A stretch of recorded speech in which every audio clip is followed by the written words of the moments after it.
देखो, जब तुम क्लाइंट से बात करते हो ना, तो हर एक क्लाइंट का कुछ ना कुछ ऑब्जेक्शन जरूर रहता है, उनका कुछ ना कुछ प्रॉब्लम जरूर रहता है कि वो क्यों तुम्हारे साथ वर्क नहीं कर सकते। मतलब ऑब्जेक्शन का मतलब ये नहीं होता कि वो तुम्हें ना कह रहे हैं। ऑब्जेक्शन का मतलब ये होता है उन्हें सही से क्लैरिटी नहीं मिली है। अब उन ऑब्जेक्शंस को हैंडल कैसे करना है, आज से मैं तुम्हें वो सिखाने वाला हूँ। मैं बहुत सारे ऑब्जेक्शंस को ऐड करूंगा अपने अलग अलग वीडियोस में, जिससे तुम्हारे बहुत सारे ऑब्जेक्शंस के आंसर तुम्हें पता चल जाएंगे। देखो, उन्हें किसी ना किसी चीज की क्लैरिटी नहीं है, इसलिए उनको वो ऑब्जेक्शन आ रहा है। तो तुम जितना जल्दी उनको क्लैरिटी दोगे, उतना जल्दी ट्रस्ट बिल्ड होगा। एंड आज मैं तुम्हें ना सबसे सिंपल येट सबसे पावरफुल ऑब्जेक्शन हैंडलिंग फ्रेमवर्क सिखाऊंगा। सो बिना टाइम वेस्ट किए जल्दी से इस वीडियो को शुरू करते हैं।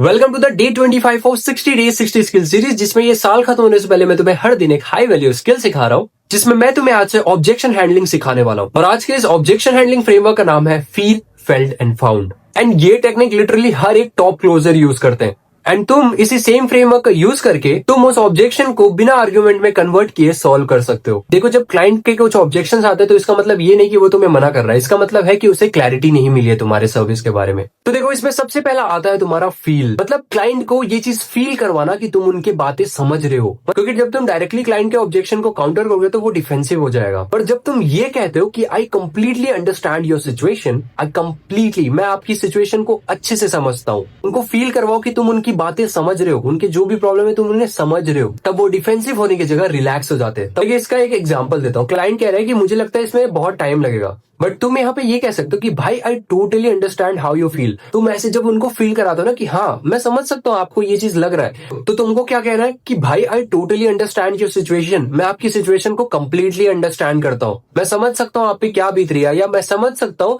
कि आप क्या कहना चाहते हो। सो इससे वो डिफेंसिव नहीं हुए। तुम्हें ना हर एक बातों का ना ध्यान रखना है कि तुम कैसे बातें कर रहे हो अपने क्लाइंट से। तुम्हारा एक गलत शब्द उसके दिमाग में एक गलत इंप्रेशन डाल सकता है, एंड वो तुम्हें ना भी कह सकता है। सो तुम्हें बात करते टाइम हमेशा प्रोफेशनल एंड एकदम ध्यान से बात करना चाहिए। अब इसका सेकंड आता है तुम्हारा फेल्ट। मैं देखो तुम्हें तीनों को एक एक करके समझा रहा हूं, उसके बाद तीनों को कंबाइन करके बताऊंगा कि तुम इसे कैसे यूज कर सकते हो। अब देखो, फेल्ट का मतलब क्या होता है। यहाँ तुम उनको रिलेट करवाते हो उन लोगों से जिन्होंने पहले सेम डाउट फील किया है, बट देन उनको क्लैरिटी मिल गई। फॉर एग्जाम्पल, तुम उनको कह सकते हो, देखो मेरे अदर क्लाइंट्स या स्टूडेंट्स को भी यही सेम चीज लगा था कि ये टाइम कंज्यूमिंग है। देखो, मेरे करंट क्लाइंट्स को भी यही सेम चीज लगा था कि ये टाइम कंज्यूमिंग है, उनके रूटीन में ये चीज फिट नहीं होगा, उनको भी यही सेम चीज फील हो रहा था। तुम क्या कर रहे हो, फील वाले पार्ट में तुम उनको बता रहे हो कि मैं आपकी सिचुएशन समझता हूँ। फेल्ट वाले पार्ट में तुम उन्हें रिलेट करवा रहे हो, बाकी क्लाइंट से उन्हें रिलेट करवा रहे हो, या बाकी लोगों से रिलेट करवाओ, लोगों के जो प्रॉब्लम सॉल्व होते हैं उनसे रिलेट करवाओ, उन्हें रिलेट करवाओ।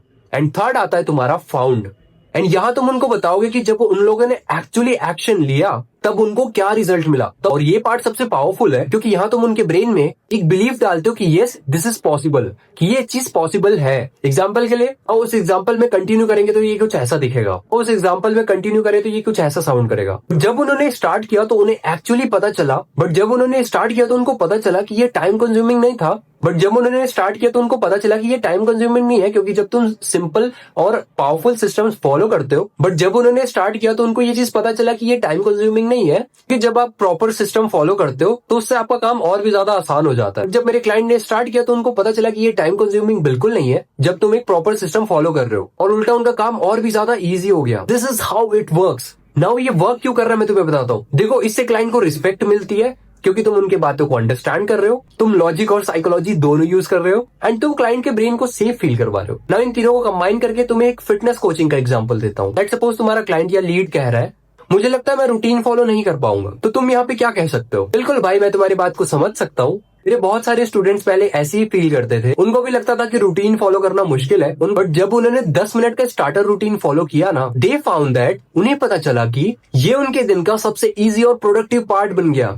सो लाइक ऐसे तुम्हें फ्रेम करना है, फील, फेल्ट एंड फाउंड हो। देखो भाई, तुम्हें हर एक ऑब्जेक्शन पे लड़ने की जरूरत नहीं है सामने वाले से। बस सबसे पहले उनको फील करो, उनको समझो, सेकंड उनको रिलेट करवाओ, एंड थर्ड उनको क्लैरिटी दो। तुम इस फ्रेमवर्क का यूज करके बहुत सारे ऑब्जेक्शन को हैंडल कर सकते हो। एंड कल से मैं कुछ स्पेसिफिक ऑब्जेक्शन के आंसर भी तुम्हें बताने वाला हूँ कि अगर किसी के ये ऑब्जेक्शन आ रहे तो तुम उसमें उन्हें क्या कह सकते हो। सो भाई, इस सीरीज के एक भी वीडियोस मिस आउट मत करना, क्योंकि तुम बहुत कुछ सीखने वाले हो। बाकी इसके डिटेल नोट्स तुम्हें डिस्क्रिप्शन पे एंड मेरे डिस्कॉर्ड सर्वर पे मिल जाएगा। एंड अगर तुमने अभी तक इस सीरीज को ज्वाइन नहीं किया तो चैनल को सब्सक्राइब करके ज्वाइन कर लो। तुम्हें इस सीरीज की प्लेलिस्ट में मिल जाएगी, जिसमें तुम्हें सारी वीडियोस मिल जाएंगे। बाकी मैं तुम्हें मिलता हूँ अगली वीडियो पे।